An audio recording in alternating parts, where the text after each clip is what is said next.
విందు అనే కథ. దీంట్లో సూర్యుడు, చంద్రుడు, వాయువు, వాళ్ళ తల్లి నక్షత్రము. వాళ్ళు ఒక ఫంక్షన్‌కి అయితే వెళ్ళడం జరుగుతుంది. కైలాసంగా మరి కొడిపే కైలాసంగా భావించి అందరూ కూడా తమకు నచ్చినయన్నీ తింటారు.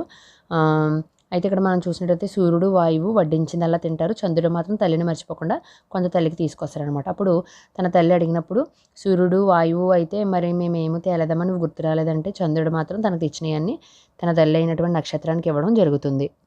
అప్పుడు నక్షత్రం తల్లి మరి నువ్వు ఒక పళ్ళెం తీసుకురమ్మని చంద్రుడు చెప్తే అవన్నీ తీసుకొచ్చి తన తల్లికి ఇవ్వడం జరుగుతుంది. తన తల్లి ఏం చేస్తుందంటే మరి సూర్యుని నువ్వు సిగ్గుపడాలి, నువ్వు వట్టి స్వార్థపరుడు కనుక ప్రజలు నిన్నెప్పుడు తిట్టుకుంటారని శపిస్తుంది. అలాగే మరి వాయువుని అయితే నువ్వు కూడా స్వార్థపరుడివే కాబట్టి ఎండాకాలం నీ వడసోకి ప్రజలు బాధపడతారు అని చెప్పి శపిస్తుంది.